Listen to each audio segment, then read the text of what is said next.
안녕하세요. 박희산이라고 합니다.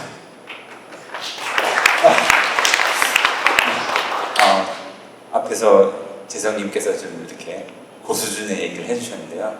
저는 그렇게 스펙트럼이 넓게는 얘기 못하고 재성님이 얘기한 것 중에서 그 안에 들어가는 저희가 보통 대규모 언어 모델이라고 하는 LLM의 작동 방식을 아주 쉽게 그림을 통해서 직관적으로 이해해 볼 수 있는, 그리고 몇 가지 주변 곁다리 얘기를 좀 같이 해보는 그런 시간을 갖도록 하겠습니다. 네, 저는 박혜선이고요. 마이크로소프트 AI MVP고 구글 디벨로퍼 AI 엑스퍼트로 활동하고 있습니다. 근데 오늘 구글 T를 입고 왔네요. 저는 주로 이제 책을 쓰거나 번역하는 일을 하고 있습니다. 그래서 주로 머신러닝 분야의 책을 쓰고 있고요. 책을 쓰고 뭐 이렇게 발표하고 이러다 활동을 하다 보면 자연스럽게 이렇게 어떤 뭐랄까 애드버커트는 아니지만 그냥 커뮤니티에 기여한다는 의미로 격려해준다는 의미로 MVP나 GD 같은 그런 지위를 좀 주시는 것 같습니다. 그래서 여기저기 돌아다니면서 발표를 하고 있습니다. 네, 오늘 발표할 내용은 이제 신경망이 무엇이고 또 인공지능의 지능이란 무엇일까를 한번 저희가 어렵지 않게 수식이나 이런 거 없이 복잡한 그림 없이 간단한 그림으로 한번 생각을 해보도록 하겠습니다.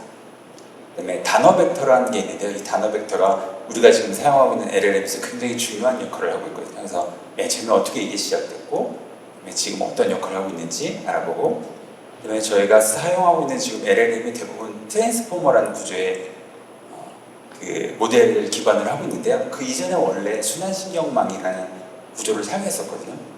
순환신경망에서 트랜스포머로 어떻게 넘어오면서 뭐가 달라졌고 어떻게 좋아졌는지 한번 알아보도록 하겠습니다. 그 다음에 최근에 저희가 사용하고 있는 오픈 AI나 뭐 이렇게 제미나이 같은 유료 LLM 말고 공개, 우리나라도 지금 만든다고 하죠. 공개적으로 사용할 수 있는 오픈소스 LLM 모델들이 있는데요. 그런 것 중에서 좀 유명한 것들을 소개를 해드리도록 하겠습니다. 마지막으로 혹시 더 공부하고 싶으시면 어떤 책을 보면 좋을지 간단하게 소개하고 마치는 걸로 하겠습니다. 먼저 신경망에 대해서. 신경망을 가장 간단하게 제가 설명하는 방법인데요. 이건 거의 초등학교 가서도 얘기해도 아이들이 다 알아들 정도로 굉장히 쉬운 내용입니다. 맨 처음에 저희가 곱셈 접시라는 걸 한번 생각해 보도록 하겠습니다. 이 곱셈 접시에 철수가 어떤 숫자를 던져주고요. 여기서는 이제 2라는 숫자를 철수가 던져줬어요. 그다음에 이제 선생님은 정답을 알고 있습니다. 10이라는 정답이 나와야 하는 것이죠. 근데 저희는 뭐 당연히 직관적으로 알죠. 5를 곱하면 2 곱하기 5는 10이니까 굉장히 간단한 문제입니다. 근데 이제 이 인공지능이라고 하는 이런 모델은 이 안에 어떤 숫자를 곱해야 될지 모르는 거죠. 상당히 맨 처음에 멍청하기 때문에. 그래서 맨 처음에 그냥 선택할 수 있는 방법은 그냥 아무거나 던져보는 거죠. 저희가 보통 게싱한다라고 얘기를 하는데 그냥 아무 숫자를 맨 처음에 던져서 3이라는 숫자를 던졌는데요. 2 곱하기 3은 6이니까 정답에 맞지 않죠. 근데 여기서 선생님이 하는 역할은 6과 10이 차이가 난다. 그러니까 더 적거나 혹은 정답보다 더 많다. 그리고 얼마나 더 많은지, 얼마나 더 적은지를 이 인공지능에게 알려주는 역할을 합니다.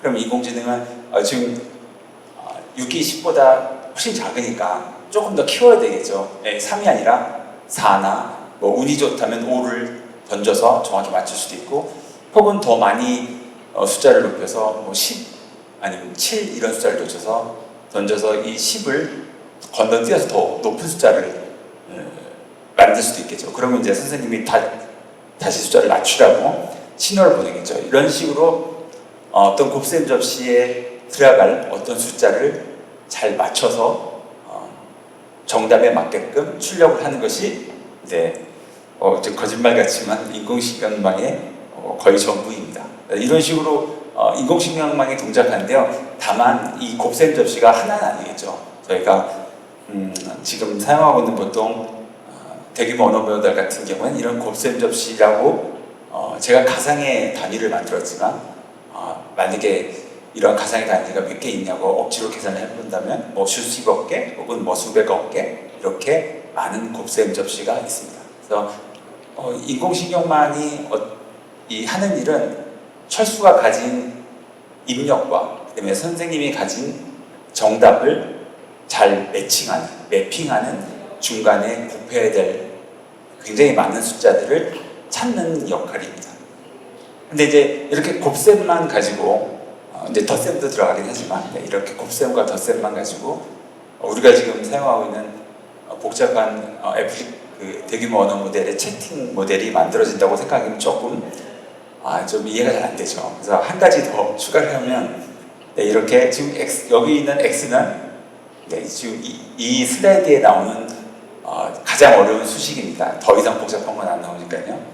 제가 바꿔 써야 되는데 x가 철수가 던진 숫자라고 생각해 주시고요. 그 다음에 a나 b는 이제 인공지능 모델이 추측한 값이라고 생각해 주시고요. 그 다음에 y는 선생님이 알고 있는 정답이라고 생각해 주시면 좋을 것 같습니다. 그래서 x랑 a, 철수가 뭐 하나의 숫자를 던질 수도 있지만 여러 개의 숫자를 던질 수도 있겠죠. 여러 개의 숫자에 잘 맞는 곱셈 계수, 저희 중학교 때, 초등학교 때 배웠던 그런 곱셈 계수를 잘 찾는 것이 신경망의 역할이고요. 근데 이렇게 잘 찾아서 모두 다 더하면 그 출력값을 y랑 바로 비교하는 게 아니라 중간에 꽈배기를 하나 더 넣어서 비교를 합니다. 근데 이렇게 하는 이유는 아까도 말씀드렸지만 이 곱셈 덧셈만 가지고 뭔가 복잡한 일을 하기에는 너무 단순하니까요. 그래서 이 꽈배기를 저희가 보통 일종의 수학 함수를 사용하는데요. 가장 간단한 걸로는 저희가 잘 아는 삼각함수나 혹은 지수함수나 이런 것들을 잘 섞어서 혹은 새로 개발을 해서 사용합니다. 그래서 이렇게 꽈배기를 추가하는 것을 저희가 보통 모델의 계산을 좀 비선형적으로 만든다라고 이렇게 좀 멋있게 얘기하면 그렇게 되는데요. 그래서 저희가 곱셈 접시의 역할은 굉장히 단순하고 하지만 이 곱셈 접시의 결과를 약간 비틀어주는 삼각함수나 이런 비선형 함수를 추가한다라는 정도로 이해해 주시면 좋을 것 같습니다. 하지만 많은 자료나 이런 데서는 이런 꽈배기를 굳이 표현하지 않고 그냥 저렇게 왼쪽에 있는 동그라미 원 하나로 표현하는 경우가 많습니다. 네, 근데 아까도 말씀드렸지만 이런 인공신경망 알고리즘 혹은 딥러닝이라고 얘기하는 저희 모델들이 이런 곱셈 접시 하나로는 당연히 아니겠죠. 굉장히 많은 수십억 개 혹은 수백억 개의 이런 곱셈 접시를 사용해서 계산을 하는데요. 보통 왼쪽처럼 이렇게 곱셈 접시를 나란히 3개, 2개, 1개 이렇게 놓아서 모델을 구성하는 것이 원초적인 아주 기본적인 모델들입니다. 하지만 지금은 이런 식으로 구성하지 않고 저희가 사용하는 최신 모델들은 굉장히 다양한 방식으로 이 접시들을 조합을 합니다. 그래서 이렇게 그림으로 표현하기도 좀 어려울 정도로 다양한 형태를 가지고 있고요. 그래서 또 이 곱셈 접시를 어떤 수식으로 표현하기도 굉장히 어렵습니다. 왜냐하면 아까 맨 처음에 봤던 거는 간단하게 저희가 곱셈과 덧셈으로 뭔가 한 줄에 수식으로 표현할 수 있지만 이 20억 개, 30억 개 되는 곱셈 접시를 하나의 수식으로 표현하려면 굉장히 힘들겠죠. 그래서 사실상 어떤 수학의 함수로 결론은 지어지지만 이거를 진짜 저희가 손으로 써서 표현하기는 굉장히 좀 어렵습니다. 그래서 결국 이런 곱셈 접시가 왕창 많이 모인 모델들은 프로그래밍 코드로 저희가 구현을 하게 되고 그 코드의 결과물로 이제 모델이라고 이제 나타나게 되는 거겠죠. 어쨌든 지금까지 이렇게 보시면 저희가 인공신경망이기 때문에 신경, 뇌 속에 있는 거와 굉장히 연관을 많이 지을 수 있겠죠. 하지만 제 머릿속에 있는 뉴런이 뭔가 어떤 입력과 뭘 곱해서 그다음에 뭔가 삼각함수나 이런 비선형 함수를 통과해서 출력을 내는 거는 아니겠죠. 설마 제 머릿속에 있는 게 뭔지는 제가 잘 모르지만 그런 식으로 계산하지는 않을 거라고 알고 있습니다. 그리고 왼쪽과 같이 이렇게 나란히 뭔가 좀 차곡차곡 쌓여서 신경이 구성된다고 보기도 좀 힘들고요. 물론 이제 저희 뇌에 있는 뉴런은 약간 좀 레이어 성격이 좀 있지만 그렇다고 저렇게 가지런히 놓여서 순서대로 처리되는 건 아닐 거예요.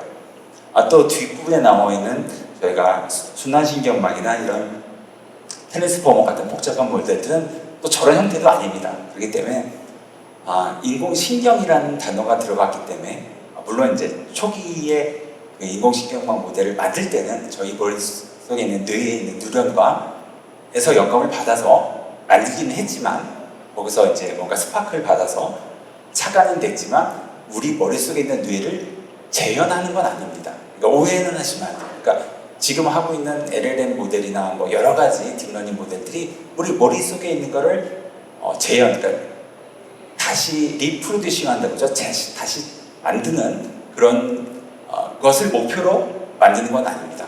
단순히 저희가 인공신경망 모델은 그냥 내가 원하는 목표, 뭔가 이미지를 잘 인식하고 싶어, 그다음에 텍스트를 잘 출력하고 싶어의 목적에 맞게끔 많은 엔지니어들과 연구자들이 개발을 하고 구조를 고안하고 해서 만든 결과물이지 저희 머릿속에 있는 것과를 재현하기 위해서 만드는 건 아니니까요. 오해하지 마시고요. 또 그래서 인공신경망이라는 신경이라는 단어를 쓰는 걸 굉장히 싫어하는 연구자들도 많습니다. 그래서 이걸 좀 바꾸자, 다단계 표현학습 뭐 이런 식으로 용어를 바꾸자라는 사람들도 많아요. 어쨌든 저희가 인공신경망의 단위는 굉장히 간단한 곱셈 접시 수준의 계산이고 이게 많이 모였을 때 뭔가 좀 큰 임팩트를 줄 수 있는 역할을 한다고 이해해 주시고요. 우리 머릿속에 있는 뉴런과는 전혀 상관이 없다고 이해해 주시면 좋을 것 같습니다. 네, 그럼 이 곱셈 개수가 얼마나 많을까요? 아까도 말씀드렸지만 20억 개, 30억 개, 요즘 나오는 모델들은 조 단위 파라미터를 가진 경우도 많습니다. 저희가 이런 개수를 하나를 모델의 파라미터라고 보통 많이 부르는데요. 그래서 뉴스 기사에 보면 3B 모델 이런 식으로 나오는 요즘 뉴스 기사에 나오는데 그러면 30억 개의 파라미터가 있다는 소리입니다. 곱셈 개수가 일단 기본적으로 30억 번을 곱해야지 뭔가 출력이 이런 단어 하나가 나올 수 있는 거죠. 최소한.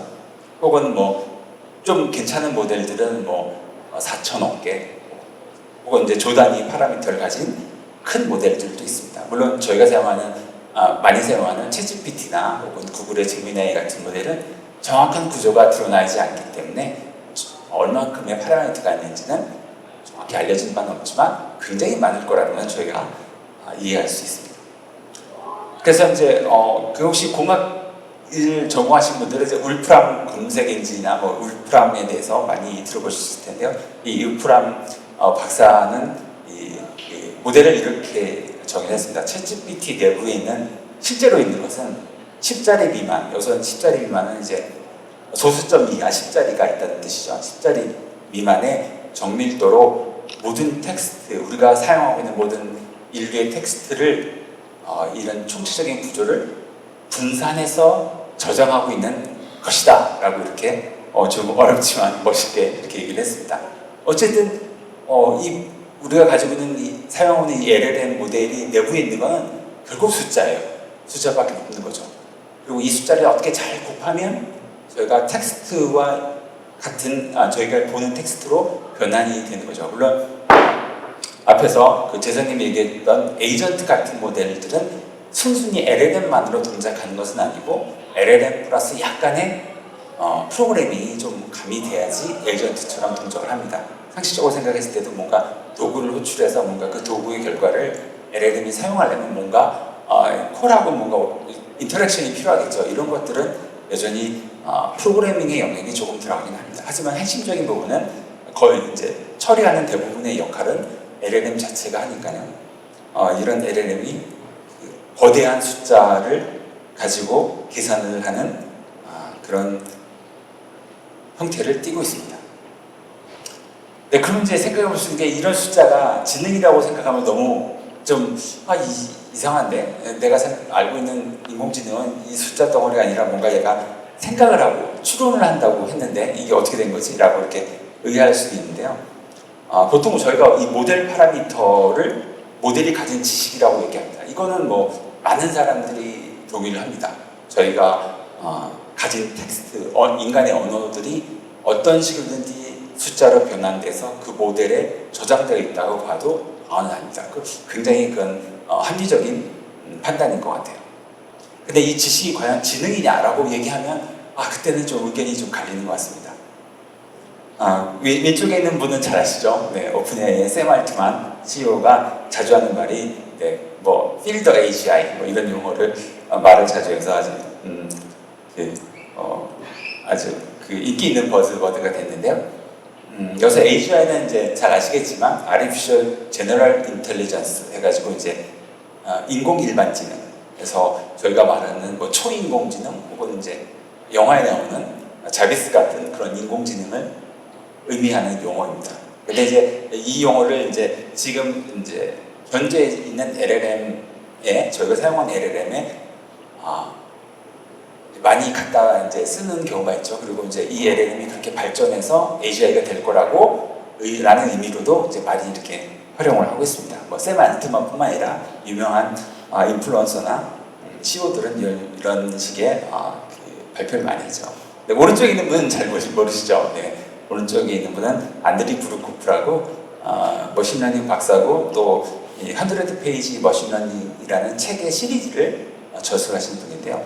이분은 굉장히 완전히 극과 극입니다. 이분은 대놓고 샘 알트만이 숨 쉴 때마다 거짓말을 한다라는 식으로 아주 굉장히 안티적으로 말을 하는 분입니다. 왜냐면 아까도 제가 말씀드렸지만 모델 안에 있는 건 숫자 덩어리고 그 숫자 덩어리를 잘 곱하고 더하고 뭐 여러 가지 복잡한 함수들을 적용해서 만들어서 저희가 보는 채팅 앱으로 채팅 모델에서 보는 출력을 만들어내는 거거든요. 그러니까 이게 무슨 AGI냐 거짓말하지 마라 라고 이렇게 얘기하는 두 가지의 극단적인 경우가 있습니다. 뭐가 옳고 그런 걸 말하는 건 아니고요. 이런 견해 차이가 충분히 있을 수 있다는 걸 말씀드리는 거예요. 그러면 아주 그냥 지금 인공지능에 대해서 뛰어난 네 분의 석학들은 미래에 대해서 어떻게 생각하고 있을까라고 하면 왼쪽 위에 있는 분은 이제 노벨상을 탔기 때문에 아마 온라인에서 신문에서 많이 보셨을 것 같습니다. 토론토 대학의 제프리 힌튼 박사고요. 이분은 인공지능이 우리 인류에게 미칠 위험이 굉장히 크다고 생각해서 구글에서 퇴사해서 그 인공지능의 위험성을 알리는데 많은 역할을 하고 계십니다. 굉장히 위험하게 보시는 거죠. 아래 부분에 있는 이제 요슈아 벤지오 박사도 몬트리올 대학에 계시는데 맨 처음 챗GPT가 나오고 막 인기가 있을 때 이거 개발을 좀 너무 빠르다. 그러니까 좀 개발을 좀 속도를 중지하고 뭔가 안전장치를 마련하자라는 거를 몇 년 전에 많은 연구자들이 제안을 했었는데 그때 앞장서셨던 분이 요슈아 벤지오 교수입니다. 그래서 여전히 약간 힌튼 박사보다는 덜하지만 약간 인공지능의 이 위험이 될 수 있다는 부분에서는 동의를 하시는 것 같아요. 물론 제가 개인적인 직분 전혀 없습니다. 이 네 분 다 가장 인공지능에 대해서 잘 아시는 네 분이기 때문에 제가 싫은 거고요. 오른쪽에 있는 앤드류 박사는 스탠포드에 있었고 지금 이제 딥러닝.ai의 CEO인데 이분은 이제 좀 달라요. 인공지능은 위험한 것이 아니라 우리의 생활을 윤택하게 하고 우리에게 잘 사용하면 우리의 유용한 도구가 될 수 있다라는 견해를 피력하고 계신 분입니다. 그 다음에 메타에 있는 또 뉴욕 대학교에 있는 얀요큰 박사는 완전히 극과 극입니다. 이분은 웃기지 마. 지금 인공지능은 고양이 맘도 못해. 라는 1년 전엔 그랬는데 지금은 의견이 좀 달라졌을지도 모르겠지만 정도로 지금 우리가 사용하는 LLM은 지능이 아니야. 그냥 텍스트를 생성해내는 그냥 어떤 애플리케이션이지 이걸 지능이라고 얘기하면 안 되지 라고 이런 식의 의견을 피력하시는 분이고 좀 뒤에 이제 말씀드리겠지만 이런 식으로는 우리가 원하는 지능에 도달하지 못해 라는 의견을 내시는 분입니다. 중요한 건 어느 분 말이 맞느냐를 따지는 거 아니고요. 저희가 감히 어떻게 이런 분들의 의견을 좌지우지할 수 없겠죠. 판단할 수 없겠죠. 중요한 거는 이 네 분의 의견, 이 가장 뛰어난 네 분의 의견조차도 조금씩 다르다는 거예요. 그러니까 우리가 너무 우리 이제 인공지능이나 이런 미래에 대해서 너무 한쪽 방향으로 강하게 확신을 가는 것은 조금 조심해야 될 필요가 있습니다. 그리고 다양한 의견이 있고 그런 것들을 좀 숙고해서 우리가 이 시대를 살아가는 필요가 있지 않을까 생각이 됩니다. 근데 재밌는 건 저희가 지금 아까 그 철수가 던진 숫자, 그다음에 선생님이 맞춘 정답 사이에 어떤 적절한 숫자를 인공지능이 이제 맞춘다고 했는데요, 계산한다고 했는데요. 근데 텍스트를 어떻게 숫자로 바꿀까요? 이게 좀 이상하죠. 그다음에 결국 이 인공지능 모델이 계산해서 내놓은 값은 숫자거든요. 그럼 이 숫자를 어떻게 다시 텍스트로 바꿀까요? 이런 의문이 좀 생기잖아요. 그 의문의 해답은 바로 단어 벡터라고 하는 것입니다. 그래서 저희가 사용하는 텍스트를 고정된 길이의 벡터라고 하면 좀 이제 싫어하실 수 있지만 이 벡터가 별건 아니고 그냥 여러 개의 숫자거든요. 그래서 이 길이는 제가 임의대로 적용할 수 있어요. 제가 만약 제미나이 개발자라면 나는 단어 벡터 길을 1000으로 할 거야, 2000으로 할 거야. 이거는 이제 이 모델을 만드는 엔지니어가 임의로 결정을 하거나 아니면 그 팀에서 이제 과거에 쌓아놓은 레거시된 어떤 그런 지식을 통해서 결정을 합니다. 혹은 경험을 통해서 결정을 하죠. 보통은 이제 10, 20 이런 단위는 아니고 굉장히 많이 몇백 단위 혹은 몇천 단위의 단어 벡터를 사용합니다. 어쨌든 고정된 길이에요. 그래서 가방이란 단어를 여기 있는 것처럼 3.1, 1.1 뭐 이런 식의 어떤 실수값 여러 개로 표현을 하고요. 여행도 마찬가지고 빌딩도 마찬가지고 이런 단어들을 모두 다 고정된 길이의 실수 벡터로 표현을 합니다. 이렇게 텍스트를 벡터로 표현하면 장점이 뭐가 있냐면 두 단어 사이에 가까운지 먼지를 저희가 여러 가지 수학적인 도구를 사용해서 계산을 할 수가 있습니다. 그래서 저는 박이라고 얘기하면 그 다음에 박과 가까운 단어는 해선일 거야. 뭐 말은 안 되지만 지금 서울 AI 허브에서 하면 그 다음에 나올 단어가 뭐가 될지를 유추할 수 있는데 그 단어가 그 앞에 있는 단어들과 얼마나 가까운 단어가 나와야 할지를 판단해야 된다면 단어 사이에 뭔가 가까운지 먼지를 계산해야 되잖아요. 그럴 때 굉장히 유용한 도구가 됩니다. 그래서 근데 지금은 모든 LLM이 이 단어 벡터를 사용하고 있고요. 저희가 사용하는 모든 그 챗봇 애플리케이션, 대규모 언어 모델들이 다 이런 단어 벡터 기반으로 운용되고 있습니다. 하지만 맨 처음에는 그렇지 않았어요. 이 단어 벡터를 맨 처음 연구하신 분이 바로 토마시 미콜로프라는 분인데요. 이분이 맨 처음에 만든 건 워드2백이라고 단어를 벡터로 만드는 모델을 만들어서 이제 2014년에 만들었는데 사실 그 전부터 연구를 하셨어요. 그래서 이렇게 단어 벡터를 만들면 가운데 있는 그림처럼 킹과 퀸의 연관성이 있고 그다음에 맨과 우먼이 서로 단어가 그 남성과 여성의 성질을 가지고 있어서 서로 같은 거리만큼 비슷한 거리만큼 이렇게 떨어질 수 있구나라고 계산을 할 수 있습니다. 벡터니까 여러 종류의 방식으로 저희가 계산할 수 있거든요. 근데 이제 이 토마시 미콜로프가 생각한 건 이 단어가 영어가 아니라 모든 단어, 그러니까 모든 언어들을 다 이렇게 벡터로 표현할 수 있을 거야 라는 생각으로 연구를 했던 거죠. 근데 일반적으로 한 10년 전만 하더라도 언어학자들은 이게 지금 이분이 직접 얘기한 겁니다. 로컬 링귀스트니까 아마 같은 대학에 있는 언어학자가 아니었을까 추론을 하는데 이 로컬 링귀스트가 굉장히 화를 내고 네 아이디어는 완전히 말이 안 돼. 무슨 소리야. 한국어가 다르고 영어가 다르고 중국어가 다른데 언어학적인 어떤 그런 고려 없이 무조건 다 이걸 벡터로 표현한다고 이게 말이 안 되는 소리를 하고 있어라고 굉장히 비난을 많이 받았어요. 하지만 이분이 뚫고 계속 연구를 해서 2014년에 워드2백을 만들고 이게 놀라운 성과를 내면서 그 이후로는 모두 다 이런 단어 벡터를 활용하고 있습니다.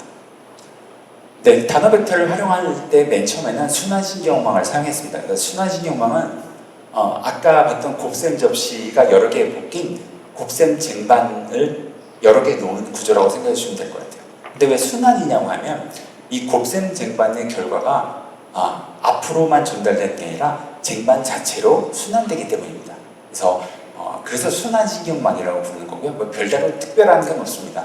이 곱셈 쟁반 안에, 곱셈 접시 안에 있는 곱하고 더하고 그다음에 적절한 수학함수를 더하고 이런 것들은 모두 다 앞에서 봤던 거랑 동일하고요.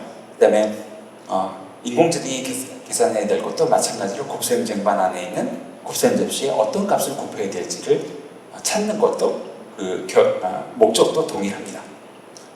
근데 이제 이런 순환신경망을 사용해서 저희가 텍스트를 만드는 방법이 이렇게 두 가지 구조로 나뉘어져 있었습니다. 인코더랑 디코더라는 모델을 두 개 만들고요. 인코더가 먼저 영어로 된 How are you doing이라는 입력을 한 단어씩 차례차례로 처리합니다. 그래서 How are you doing을 하나씩 처리해서 마지막 여러 개의 곱셈 장반을 거쳐서 최종적으로 How are you doing을 하나의 벡터로, 그러니까 하나의 어떤 계산된 결과로 뭉친 다음에 그 결과를 디코더라는 또 다른 모델, 두 번째 모델에게 던져주면 이 디코더 모델이 그 뭉쳐진 데이터를 가지고 하나씩 다시 새로운 텍스트를 추출해냅니다. 예를 들면 이 모델을 저희가 번역을 위해서 모델을 훈련했다고 하면 How are you doing이라고 입력을 하면 어떻게 지내고 있니? 라는 출력이 나오길 기대하겠죠. 네. 그리고 잘 훈련되면 아마 이런 출력이 이렇게 나올 겁니다. 이게 전형적인 저희가 어떤 텍스트를 번역할 때 사용하는 모델입니다. 그래서 인코더, 디코더란 용어에 특별한 의미가 있는 건 아니에요. 그냥 두 개의 모델이 있고 하나는 뭔가 데이터를 인코딩하고 하나는 뭔가 데이터를 디코딩한다는 의미에서 그냥 인코더, 디코더 하는 거지 그 단어에 뭔가 심오한 의미가 있지는 않으니까요. 그냥 두 개의 모델을 이렇게 시리얼하게 연결해서 처리한다고 생각해 주시면 좋을 것 같습니다. 그림으로 다시 한번 요약해 보면요. 인코더란 모델을 이제 로봇으로 저희가 표현하면 톰이 How are you doing이라는 단어를 얘기하면 디코더에게 아무런 역할을 안 합니다. 그래서 인코더는 다 들을 때까지 뒤에 있는 모델을 동작을 시키지 않고요. 한 단어씩 들은 다음에 톰이 한 말을 하나의 뭉텅이로 이렇게 뒤죽박죽 묶어서 뭐가 될지 모르지만 묶은 다음에 그거를 디코더에게 전달합니다. 이 뒤죽박죽한 거는 아까도 말씀드렸지만 이 텍스트가 벡터로 표현될 거기 때문에 뒤죽박죽도 역시 어떤 벡터겠죠. 그러니까 숫자 덩어리라고 봐주시면 될 것 같아요. 그 다음에 디코더가 그 뒤죽박죽된 벡터 덩어리를 가지고 하나씩 톰이 한 말을 번역을 해서 어떻게 지내고 있니? 해서 한 단어씩 출력을 하는 것이 바로 인코더, 디코더를 사용한 순환신경망을 사용한 인코더, 디코더 모델의 기본적인 동작 방식입니다. 근데 저희가 추석 때나 이런 명절 때 TV에서 이렇게 게임 같은 거 하는 거 보면은 말 전달하잖아요. 이렇게 사람들이 여러 말 몇 번 호흡을 지나면 맨 처음 했던 귓속말이 완전히 달라지는 걸 저희가 많이 보게 되는데요. 마찬가지로 인코더 모델에게 긴 텍스트를 주면 맨 처음 처리했던 텍스트의 내용이 희미해질 수밖에 없습니다. 그리고 마지막에 들어갔던 말이 좀 많이 기억될 수 있겠죠. 저희도 그렇잖아요. 긴 내용을 들으면 마지막에 들은 내용이 기억이 잘 되고 맨 처음 들은 내용은 기억이 잘 안 되잖아요. 그런 식으로 똑같은 그 효과를 우리가 인공신경망 모델도 똑같은 그런 현상이 나타나고 있습니다. 그래서 등장한 것이 순환신경망을 개선한 것이 바로 트랜스포머 모델입니다. 트랜스포머 모델은 일단 트랜스포머 모델이 나오기 전에 먼저 어텐션을 순환신경망에 적용했는데요. 왼쪽 위에는 아까 봤던 순환신경망이 한 단어씩 처리하는 과정이 똑같습니다. 근데 이제 이 처리한 내용을 하나의 벡터로 뭉뚱그려서 전달하는 것이 아니라 가운데 보면 어텐션이라는 그런 구조를 사용해서 장치를 사용해서 디코더가 톰이 했던 How are you doing이라는 각 단어를 다 참조할 수 있도록 도와줍니다. 그래서 뒷부분에 이제 디코더가 출력하는 부분도 역시 동일하고요. 달라진 부분은 가운데 있는 톰이 한 말을 하나로 뭉뚱그리지 말고 각 단어의 출력을 다 참고할 수 있도록 만드는 것이 달라진 부분인데요. 이 어텐션 구조를 기존의 순환신경망을 사용한 인코더, 디코더 모델에 추가했더니 성능이 굉장히 좋아졌어요. 그래서 2017년에 구글 연구자들이 그러면 순환신경망을 떼어버리고 그냥 어텐션만 가지고 모델을 만들면 어때? 라고 만든 것이 바로 트랜스포머 모델입니다. 그래서 이 논문의 제목이 Attention is all you need. 그래서 보면 왼쪽에 순환신경망이 있어서 원래는 How are you doing을 한 단어씩 들었는데요. 지금은 이제 순환신경망이 없기 때문에 한 단어씩 들을 필요가 없습니다. 한꺼번에 how you doing이라는 텍스트를 한꺼번에 읽습니다. 그러다 보니 순환신경은 단어를 하나씩 읽으니까 얼마나 긴 뭐 앞에 게 잊어버리든 말든 아주 긴 텍스트를 집어넣을 수도 있어요. 무조건 한 단어씩 계속 집어넣으면 되니까 뭐 계속 돌리면 돼. 포르프를 계속 돌리면 되니까 뭔가 루프를 계속 돌리면 되니까 한계가 없죠. 하지만 한꺼번에 읽어야 되니까 어텐션은 이 트랜스포머 모델을 한꺼번에 읽어야 되니까 최대 길이가 정해질 수밖에 없습니다.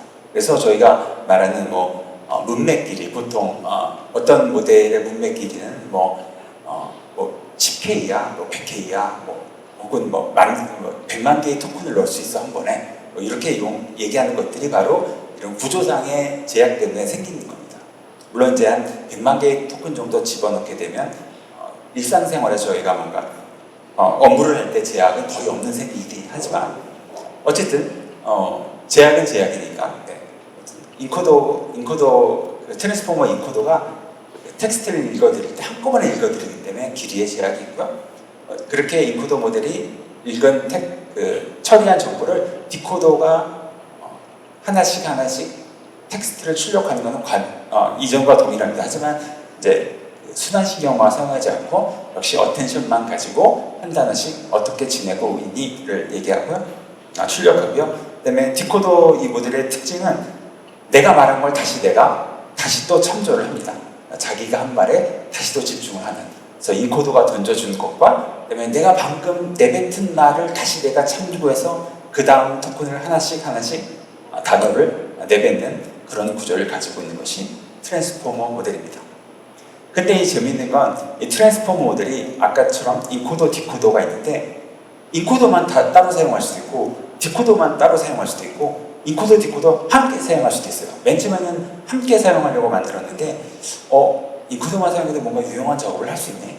혹은 디코더만 사용해도 뭔가 유용한 작업을 할 수 있네. 이런 게 이제 밝혀진 거죠. 그래서 이 트랜스포머 모델에 인코더만 사용하는 것들이 왼쪽에 있는 모델들입니다. 물론 이제 이름은 중요하지 않으니까 아실 필요 없고요. 디코더만 사용하는 것들이 오른쪽 모델이고요. 가운데 있는 건 인코더, 디코더를 다 사용하는 모델입니다. 그래서 오른쪽에 있는 걸 보면 익숙한 단어가 나오죠. GPT라는 단어가 나오는데요. 디코더만 사용했을 때도 뭔가 초기 프롬프트를 잘 넣어주면 뭔가 꽤 인코더, 디코더가 원래 했던 일과 거의 근접할 만한 수준의 결과물을 내니까 굉장히 인기가 많아졌고요. 그래서 이건 좀 한 1년 더 된 그래프인데 맨 왼쪽에 있는 보라색 내용이 인코더 기반 모델이고요.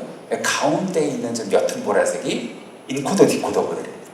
그리고 오른쪽에 무성한 가지의 보라색이 디코더 모델입니다. 이 그림을 보여드리는 이유는 뭐냐면 디코더 모델이 인기 있기 때문에 디코더만 만드는 거예요, 사람들이. 계속 연구도 디코더만 하고. 그래서 인코더 모델은 사실상 잘 연구가 지금은 안 되고 있고 인코더, 디코더 모델도 그렇게 많이 나오고 있지는 않습니다.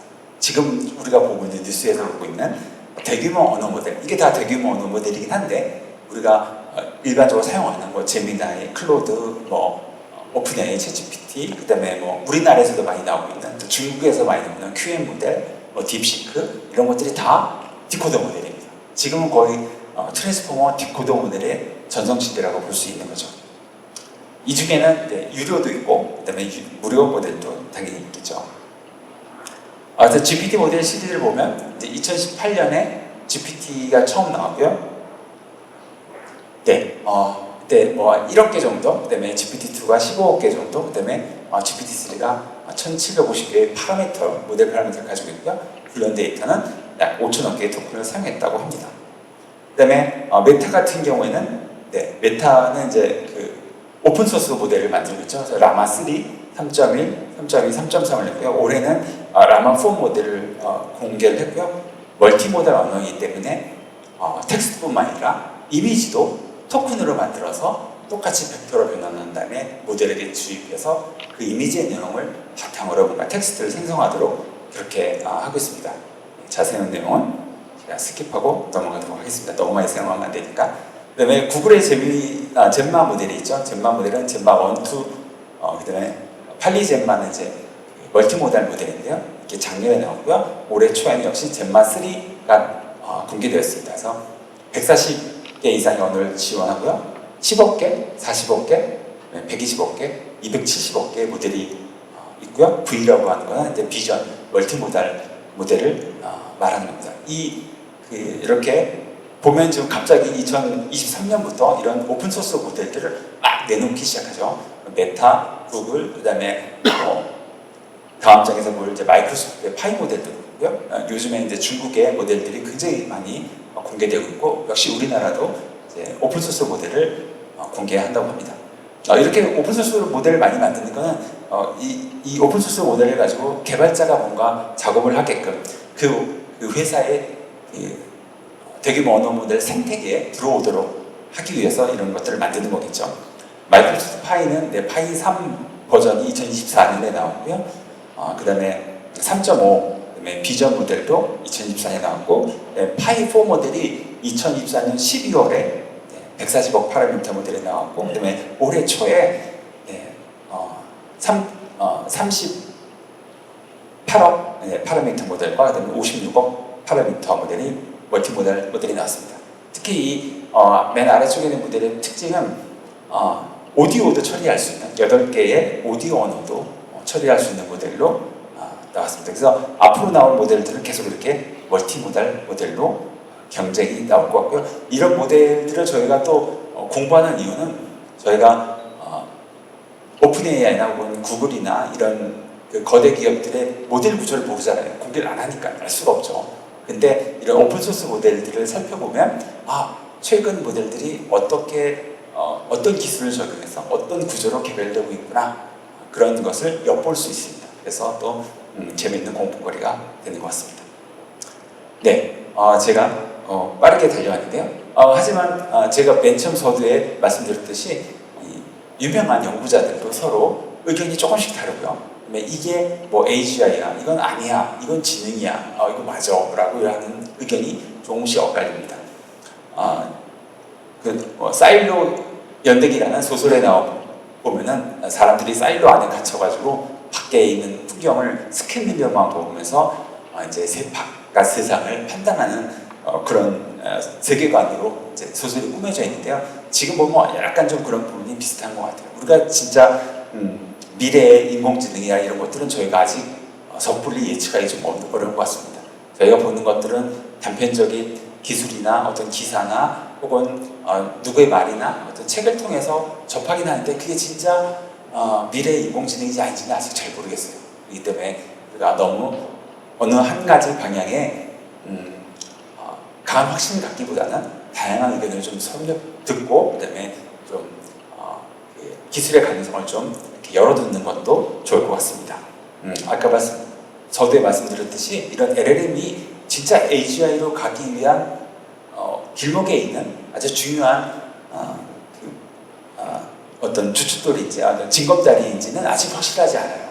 그리고 그렇게 보는 사람도 있고 아닌 사람도 있고, 아니 혹은 트랜스포머가 아니라 또 다른 새로운 기술이 혹은 트랜스포머의 또 다른 변형이 나타나서 AGI를 달성할 수 있는 거니까요. 그런 부분을 저희가 잘 유념해 두면 좋을 것 같습니다. 혹시 그 개발자가 아니시라면 이런 대규모 언어 모델이나 인공지능에 대한 가볍게 읽을 수 있는 책으로 챗GPT로 대화하는 기술 혹은 스티븐 울프럼의 챗GPT 강의 책을 추천드리고요. 혹시 개발자라면 여기 나와 있는 제가 번역한 책이나 쓴 책들인데 이런 책들을 참고하시면 조금 인공지능을 아는데 도움이 되시리라 생각을 합니다. 긴 시간 들어주셔서 감사합니다.